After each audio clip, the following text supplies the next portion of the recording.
This is Bloomberg Law with June Grasso from Bloomberg Radio. Just think of law as these cases as a series of cars on a long train. And you just accept the train and you just add another car. We just follow wherever it's going. We never go to the front, see who's driving the train, where is it going. And you could go up there in the engine room and find it's an orangutan driving the train. Would you want to follow that just because it's a train? Justice Clarence Thomas used that train metaphor last week to describe the import of settled law or precedent in deciding new cases. Thomas downplayed the importance of prior Supreme Court cases and said he wouldn't follow them if it doesn't make sense to him. And I don't think that any of these cases that have been decided are the gospel. And I do give respect to precedent. But the precedent should be respectful of our legal tradition and our country and our laws and be based on something, not just something that somebody dreamt up and others went along with. In the new term beginning on Monday, the Supreme Court will be considering several cases with long-standing precedents, including a 90-year-old precedent that limits a president's ability to remove members of some independent federal agencies without cause, and a landmark 1986 decision about the use of race in redistricting under the Voting Rights Act. So Thomas's comments dissing the importance of prior case law might lead some to question whether those precedents will be overruled, much as the court has overruled precedents like the constitutional right to abortion and race in college admissions decisions. My guest is Supreme Court expert David Super, a professor at Georgetown Law. David, what was your reaction to Thomas's comments? Justice Thomas's remarks were quite remarkable. He said that adherence to precedent is perhaps overrated. He compared it to a situation where people are riding a train without knowing who's in the cabin driving the engine and suggested that that might well be an orangutan, and we should not take directions from an orangutan. I've never compared the U.S. Supreme Court to an orangutan, but he has apparently. And he said that precedent may be something that one person just thought up and everyone else said, yeah, let's go along. And on that basis, he thinks that the court needs to be more willing to overrule precedent and less deferential to precedent.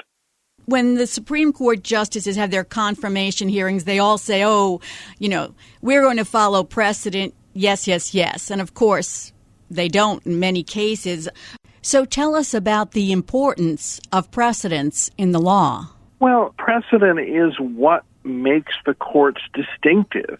Anybody can decide however they want at the moment. Why we listen to the courts is because they are bound by the law. And in the Anglo-American system, the law is precedent. We even have a fancy term for it, stare decisis. And it is supposed to be what keeps unelected judges from acting willfully and just pursuing their personal agendas. He also said it's not the gospel, which I always thought precedent was the gospel. But as you mentioned, he, in a backhanded way, made fun of prior Supreme Court justices. He said, the precedent, if it's totally stupid, and that's what they've decided, you don't go along with it just because it's decided. Does it show just a lack of respect for prior justices? Well, it certainly does. It suggests that the current court is smart and its predecessors are foolish, which is a remarkably condescending approach. It's also an ahistorical approach. We've had many brilliant justices on the court. We've had many courts that historians regard as all-star courts packed with brilliant legal minds, and to suggest that they can be compared to orangutans is disappointing. Thomas is a believer in originalism, looking at history. But yet, when the justices look at history, they often come up with totally different conclusions about the historical origins of the law. Why does he think that that's so much better than following precedent? I don't know, and I find it exceedingly strange that perhaps the court's most vociferous originalist is taking this view, because if there is one core principle of the original understanding of the courts is that they were bound by precedent. That's the essence of the common law system that England had for many centuries before the founding of this country, and that originalists like Justice Thomas say should control how we decide things now.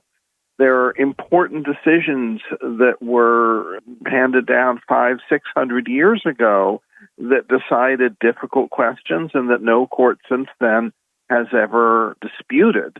Justice Thomas seems to suggest that that core original aspect of Anglo-American jurisprudence is irrelevant. This is not really anything new for Justice Thomas. The late Justice Antonin Scalia told one of Thomas's biographers, quote, "He doesn't believe in stare decisis, period." And Thomas has also frequently suggested overturning landmark opinions in cases that are not before the court. Well, and it's important that Justice Scalia was Justice Thomas's best friend on the court and most frequent ally.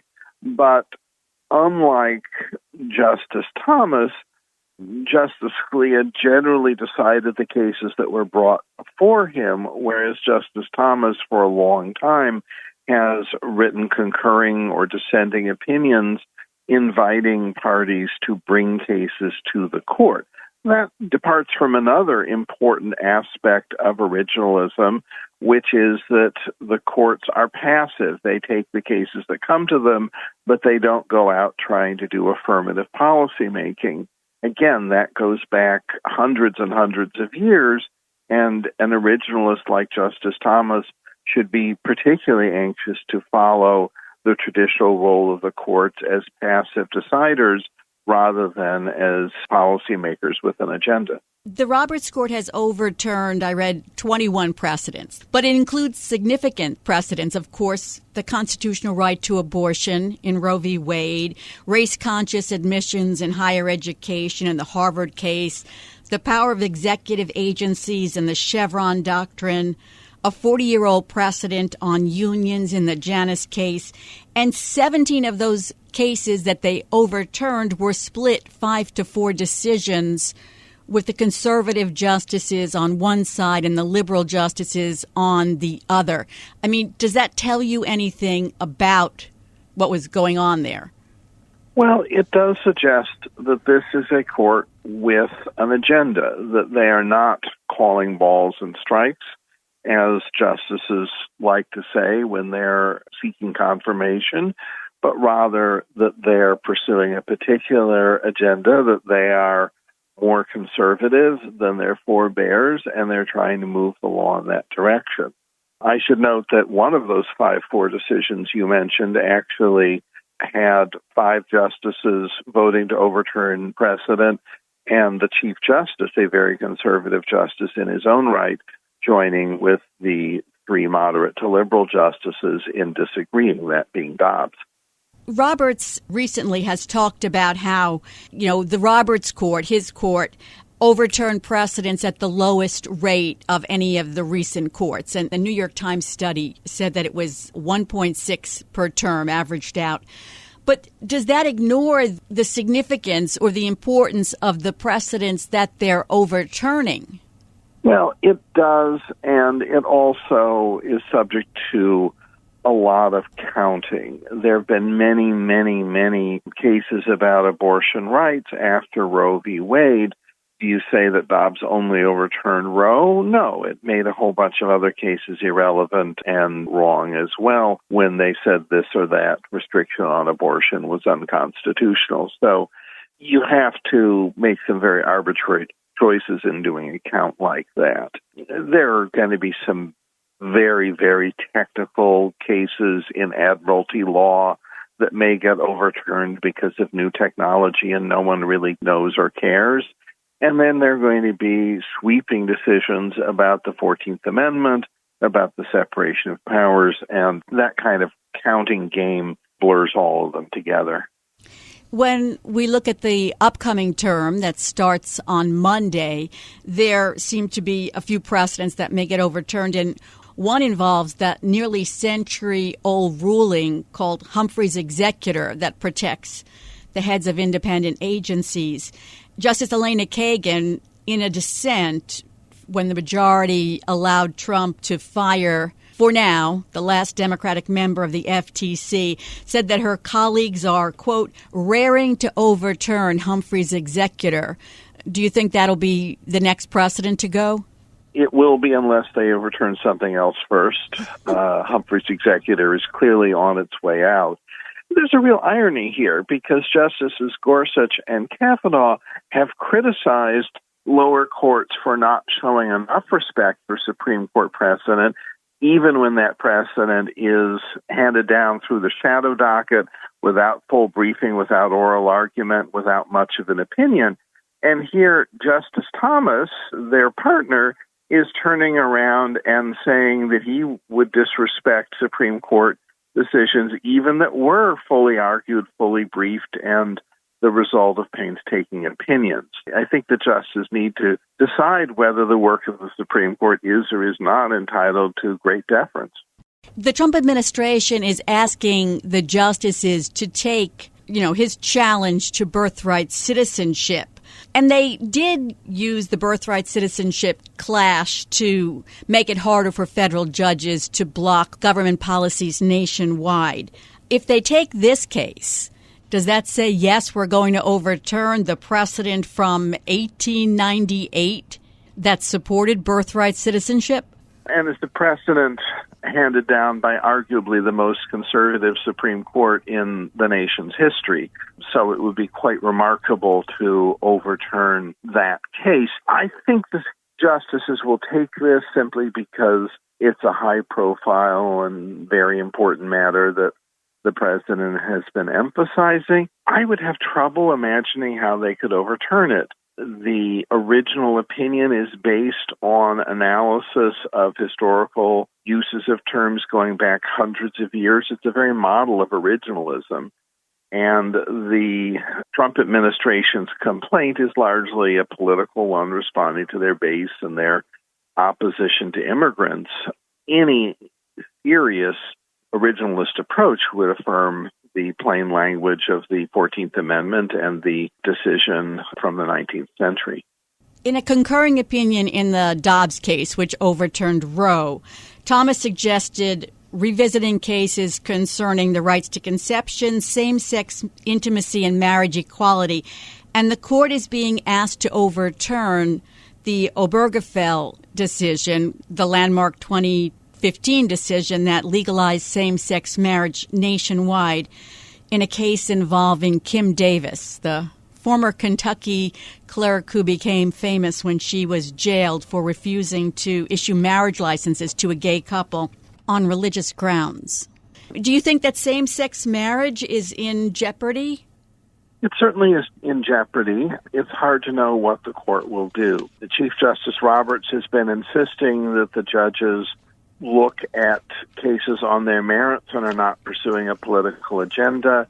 If the court turns over a decision handed down barely a decade ago that has had this profound an impact on the nation's fabric, I think his effort to persuade people that this court is anything other than a super legislature will fail. I mean, do you think Thomas, with these statements, is an outlier that the other justices are sort of cringing when they hear them? I imagine the Chief Justice was cringing all the way through reading accounts of this because Justice Thomas is so overtly politicizing the court. But Justice Thomas is winning a lot more cases than he's losing these days. So it would seem that a number of other justices are pretty comfortable with this approach. So you think it's just the chief that's uncomfortable with these sort of brazen statements from Thomas? I think a lot of the others, first and foremost the chief, but certainly also Justice Barrett, would rather we not be this explicit about the court pursuing its own agenda. But Justice Thomas, I guess, feels like he's reached the point where he sees no reason to be secretive about it. He's got a supermajority. He can lose a very conservative justice and still win a case, and so he's prepared to dispense with pretense. And why do you say Justice Barrett in particular? Well, she's given a couple of interviews lately in which she said that we're not in a constitutional crisis and things are working more or less ordinarily, and is sort of downplaying the importance of what's happening and seems to suggest that what we're doing is simply a technical act of judging. And Justice Thomas is saying, no, I'm not doing technical judging. I'm getting rid of the stupid stuff. Well, we're off to a new start on Monday. We'll see whether this new term brings any more reversals of precedent. Thanks so much, David.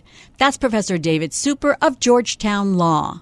Last week, President Trump warned about the unproven link between women's use of Tylenol during pregnancy and autism in children, and advised women to tough it out. For this reason, they are strongly recommending that women limit Tylenol use during pregnancy unless medically necessary. That's, for instance, in cases of extremely high fever. Medical experts and organizations immediately slammed the remarks as irresponsible and dangerous advice not backed by science. And Tylenol's manufacturer said there is no proven link between taking acetaminophen and autism. Still, the FDA has initiated the process for a label change to products containing acetaminophen. Joining me is healthcare attorney Harry Nelson, a partner at Leech Tishman Nelson Hardiman.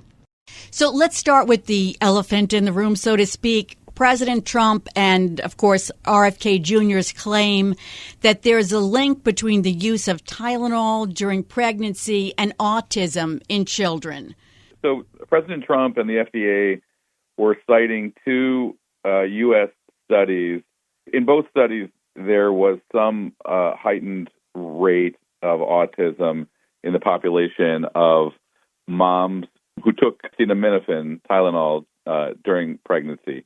So the FDA was relying on these two studies. What many people are pointing out is that there was a very large Swedish study of the same issue with 2.5 million people participating, substantially more, a bigger cohort, which found absolutely no link. So first, there's really competing data on the point, and second, there's nothing here to suggest causation that Tylenol causes autism if taken by a mother in pregnancy, rather some correlation which needs to be studied further. So it's an interesting case, again, of a major divide about what good science looks like.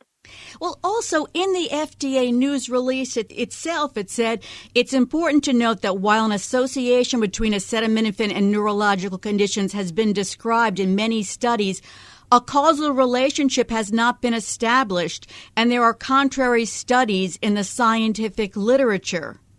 So why are they doing this if they're saying in their own statement that it hasn't been established?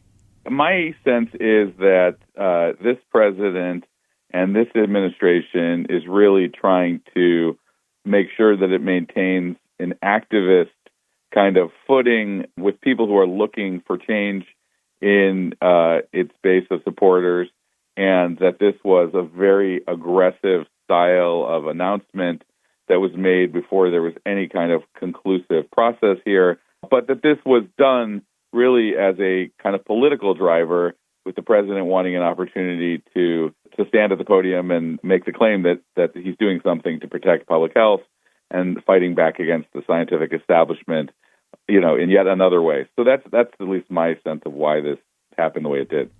When does the law allow the FDA to change a drug label? So the FDA can at any point initiate an administrative process of looking at how a drug, both a prescription drug or an over-the-counter drug, and Tylenol, interestingly, is both, has both forms. There's a whole administrative process by which a change can be proposed.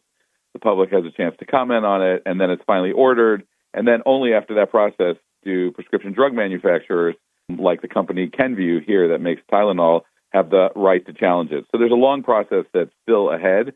And it's not unusual for the FDA to undertake that process. It's just that here, the sequence of events of really that evidence review and a decision and a process happening came second. Normally that process comes first. Here, the political announcement came ahead of everything. Is it normal to do this without negotiating with the company first?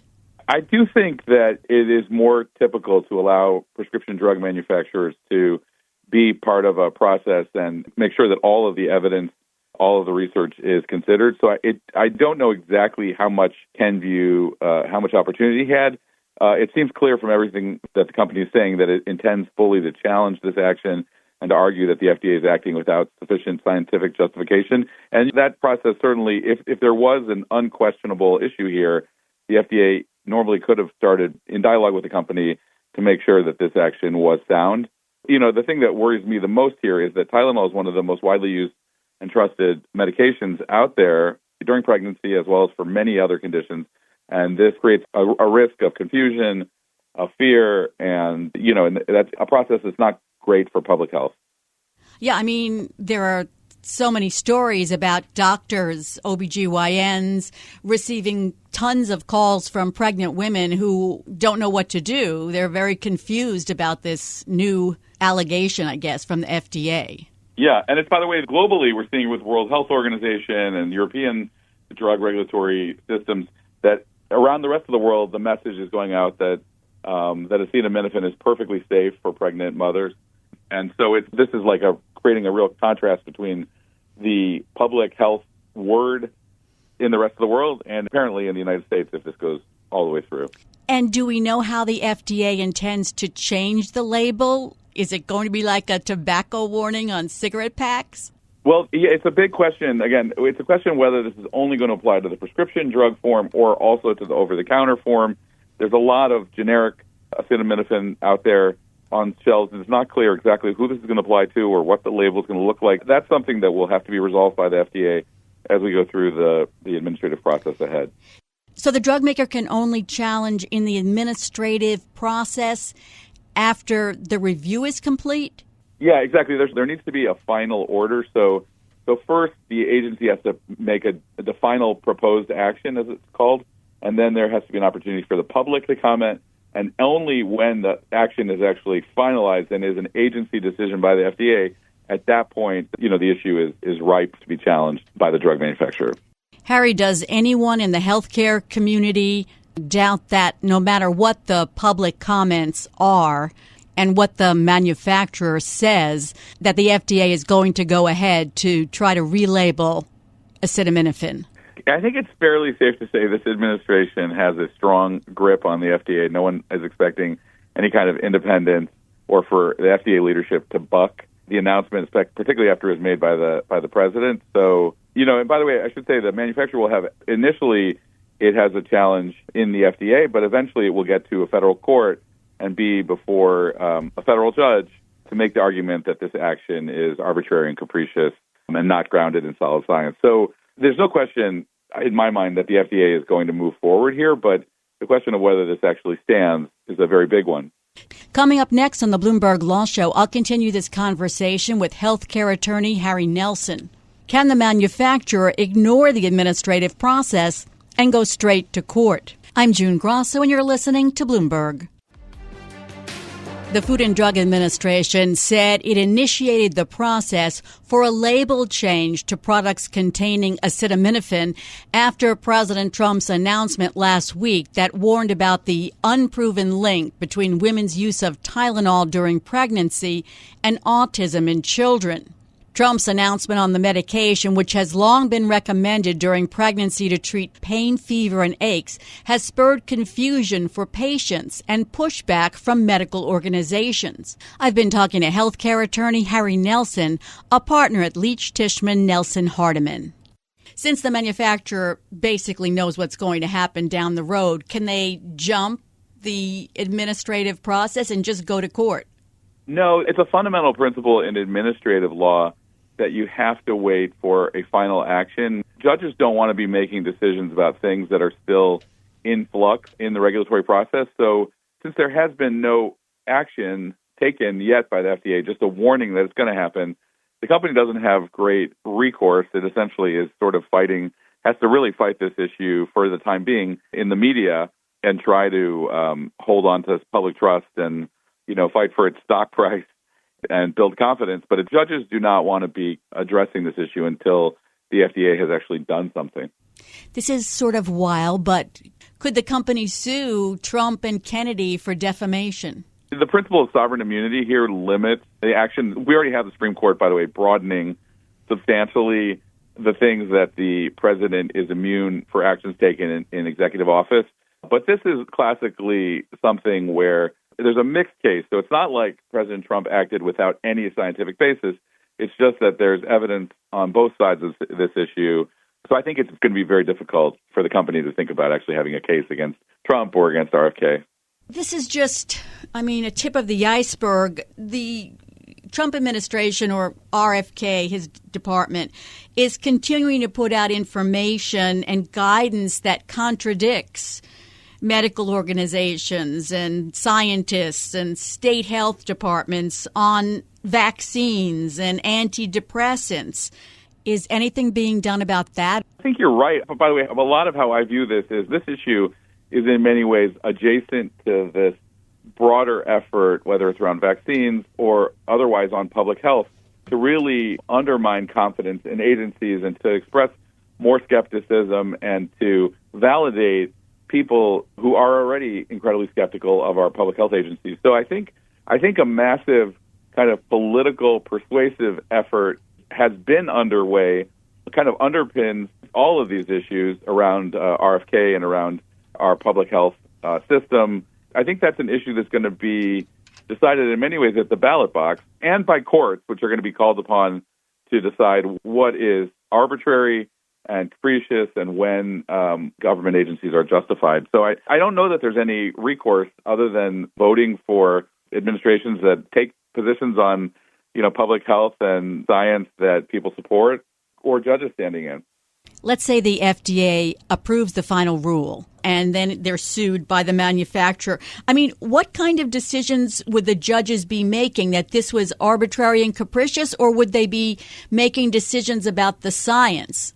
I think the fundamental issue that judges have to confront is the Administrative Procedure Act. That is the federal law by which all federal agencies make rules, whether it's the Environmental Protection Agency, whether it's the Food and Drug Administration, the Center for Disease Control. So it is a decision about arbitrary and capriciousness and whether the procedure by which the decision was made was handled in a fair way. In that process, inherently part of figuring out what's arbitrary and capricious is assigning if the findings are supported by the evidence and if the conclusions are supported by the findings. So I don't think it's possible for judges to completely escape, having opinions about science.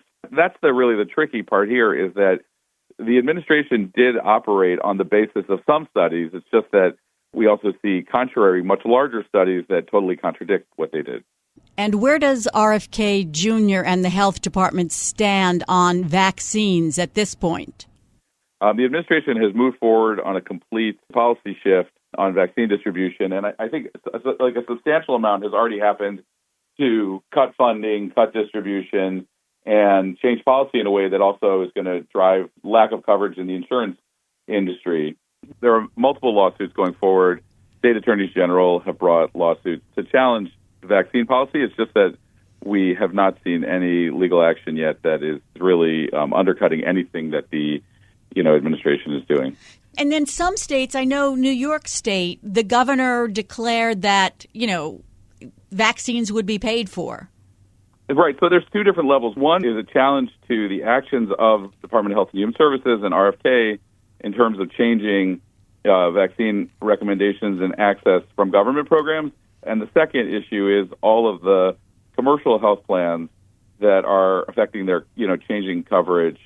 By the way, a number of private organizations, the American Academy of Pediatrics, the American Public Health Association, and a number of other groups have also filed suit claiming the actions are unlawful. We have, since 1986, we've had the National Childhood Vaccine Injury Act.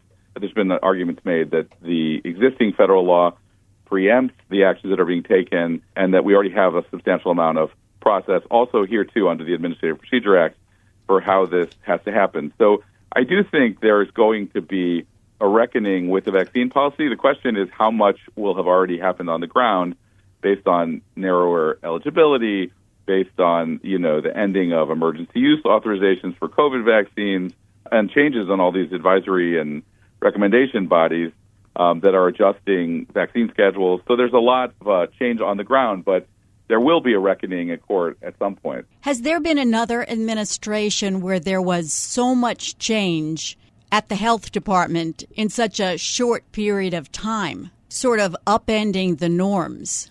I think it's safe to say that this administration has set a new bar for activism and for lawsuits and for controversy around federal health policy. It's not like we never had these issues before. It's just that we've never seen an administration that had such an ideologically aggressive position on hostility to the pharmaceutical industry and to vaccines themselves, and so many questions about science. You can go back and you can cherry pick examples from the Obama administration or from the Reagan administration where we had narrow issues come up on particular public health points, but there's never been an administration with the breadth and depth of public health changes, really significant changes that we're seeing this year. Thanks so much, Harry. That's healthcare attorney Harry Nelson of Leech Tishman Nelson Hardiman. And that's it for this edition of the Bloomberg Law Show. Remember, you can always get the latest legal news on our Bloomberg Law podcast. You can find them on Apple Podcasts, Spotify, and at www.bloomberg.com/podcast/law. And remember to tune into the Bloomberg Law Show every weeknight at 10 p.m. Wall Street time. I'm June Grasso, and you're listening to Bloomberg.